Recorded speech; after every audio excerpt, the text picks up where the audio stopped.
ഉള്ളാൾ പള്ളിയുടെ മുന്നിൽ നിന്ന് ഒരു നാട് മുഴുവൻ നിറ കണ്ണുകളോടുകൂടി ഒറ്റക്കെട്ടായി നിങ്ങളുടെ മുന്നിലേക്ക് വന്നിരിക്കുന്നത് 16 വയസ്സ് മാത്രം പ്രായമുള്ള ഒരു കൊച്ചുമാലാഖയുടെ ജീവൻ രക്ഷിക്കാനുള്ള അവസാന പ്രതീക്ഷയുമായിട്ടാണ്. പ്രിയപ്പെട്ടവരെ, ഒരു 100 രൂപയെങ്കിലും നൽകി ഒരു 10 പേരിലേക്ക് ഈ വീട് ഷെയർ ചെയ്യാനുള്ള ഒരു മനസ്സ് കാണിക്കണേ. അക്കൗണ്ട് ബ്ലോക്ക് ആയതുകൊണ്ട് പൈസ വരാത്തൊരവസ്ഥയായി. ഇനി ഒരു 5 ലക്ഷം രൂപ കൂടിയുണ്ടെങ്കിൽ ഈ പൊന്നു മോളെ നമുക്ക് രക്ഷിക്കാൻ സാധിക്കും. ഓപ്പറേഷൻ രക്ഷപ്പെട്ടിട്ട് കൂടുതൽ വൈകല്യം വന്ന ജീവിച്ചിരിക്കില്ല. ശരീരം പൂർണ്ണമായും വളഞ്ഞു പോകുന്ന ഒരവസ്ഥയിലേക്കായി മാറുകയാണ്.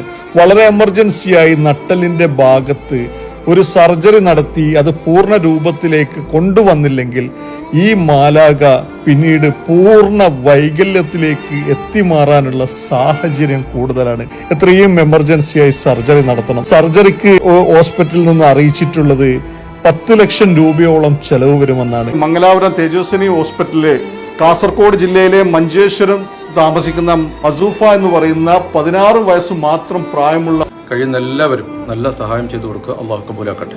ಜಮಾತಿನ ಮೂಲಕ ತಮ್ಮಲ್ಲಿ ನಾನು ಎಲ್ಲರೊಂದಿಗೆ ಬೇಡಿಕೊಳ್ಳುತ್ತಿದ್ದೇನೆ. ಕುಳ್ಳಾಳ ಜಮಾತ್ ವತಿಯಿಂದ ಜನರಲ್ സെക്രട്ടറി ഷിഹാബുദ്ദീൻ സഖാഫി. ഒരു ചെറിയ പെൺകുട്ടി വലിയൊരു രോഗത്തിനടിമപ്പെട്ട് ചികിത്സയിൽ